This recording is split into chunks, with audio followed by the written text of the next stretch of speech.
우리들의 블루스 10화. 재밌더라입니다. 10화의 시작은 정은이가 장사 정리를 하고 있습니다.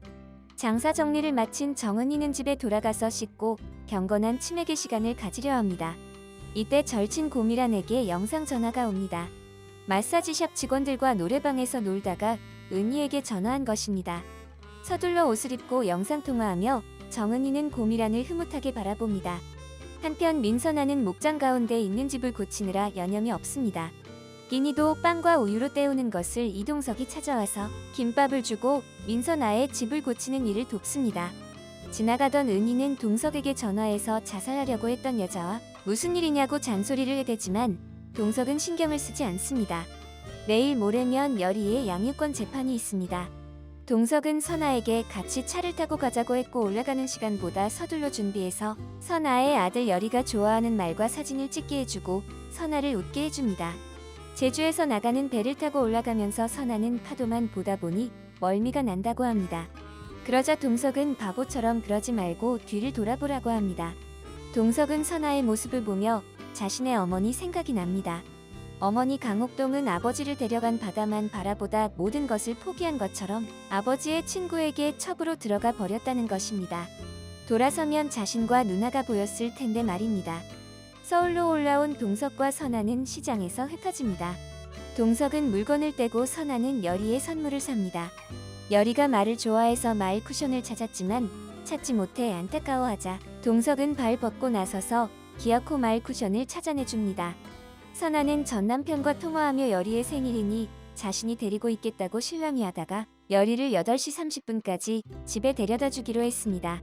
선아는 긴장하고 여리를 만났지만 여리는 엄마를 알아보고 온종일 엄마와 좋은 시간을 보냅니다. 여리는 아니나 다를까 말을 좋아해서 수족관의 물고기보다 엄마의 핸드폰에 찍힌 말을 더 좋아했습니다. 선아는 여리와 노래방에까지 가서 즐거운 한때를 보냅니다. 결국 시간을 늦어버렸고 전 남편은 화가 많이 나 있는 상태에서 아이를 데려왔습니다. 선아는 늦게 왔다고 다그치는 전 남편에게 하룻밤만 아이를 데려가 자게 해달라고 하자 전 남편은 여리를 선아에게 떼어내려고 했고 선아는 여리의 팔을 잡아당기는 바람에 아이는 놀라 울고 맙니다. 보고 있던 동석이 달려들어 선아를 떼어내어 병원에 데려가 주지만 선아는 여리가 엄마 보기 싫다고 하는 바람에 여리를 보지 못하고 나오고 맙니다. 동석은 선아의 아파트에 선아를 데려다주고 마주보는 모텔에 가서 잡니다. 선아는 아파트 창에서 밖을 보다가 갑자기 몰려온 우울감에 세상 모든 것이 어두워지고 자신은 물에 젖은 이불을 뒤집어서 쓴 것 같은 극심한 고통을 경험합니다. 다음날 선아는 전 남편과 가정법원에 갔지만 결국 재판에서 지고 맙니다. 선아는 동석의 차에서 소리내 울고 이동석은 우는 선아가 불쌍해서 눈물이 그렁그렁합니다. 동석은 선아가 걱정되어 국밥집에 가서 저녁을 먹자고 했지만 선아는 한 입도 먹지 않고 마냥 걷기만 했습니다. 선아가 걱정이 된 동석은 그만 슬퍼하라고 이야기했고 선아는 그런 동석에게 자기 엄마처럼 자기 전 남편처럼 그만 슬퍼하라고 하지 말라고 언제까지 슬퍼할지 몰라서 그러니 내버려 두라고 소리칩니다. 이동석은 선아의 말에 마음이 상했지만 선아의 마음을 읽어줍니다. 어려서 엄마가 선아를 버렸고 아빠는 자살했고 심지어 이혼까지 당했는데 전 남편에게 아이까지 뺏기니 자기 같아도 밥 먹을 마음이 생기지 않을 것이라고 말입니다.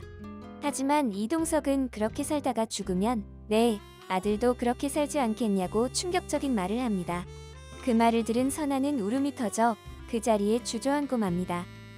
동석은 우는 선아에게 슬퍼하지 말라는 말이 아니야 울 엄마처럼 슬퍼만 하지 말라고 슬퍼도 하고 울기도 하고 그러다가 밥도 먹고 잠도 자고 쌍 어쩌단 웃기도 하고 행복도 하고 얘랑 같이 살지 못하는 것도 대가리 돌게 성질나 죽겠는데 그것도 모자라서 엉망진창 내가 망가지면 내 인생이 너무 역같잖아 새끼야 라고 말해줍니다. 엄마도 떠나가고 아빠도 떠나가고 남편도 떠나갔지만 동석만은 선아를 떠나지 않았습니다. 동석은 선아와 함께 한강변을 걸으며 묻습니다. 자신은 많이 배우지 못했지만 우울증이 어떤 거냐고 설명해 보라고 합니다. 선아는 갑자기 우울감이 몰려오면 아무리 빛이 있어도 다 어두워져 보이고 물먹은 이불을 뒤집어 쓴 것 같다고 하자 동석은 별거 아니네. 다 착각이네. 그런 생각 들면 착각이다. 라고 주문을 외우고 안 되면 자신에게 전화하라고 합니다. 그리고 고칠 수 있냐고 묻고 뭐든 해서 고치라고 하면서 이 밤에도 이렇게 밝은데 아무것도 안 보이면 얼마나 무섭겠냐며 선아를 위로합니다. 선아는 그런 동석이 고마워서 웃습니다.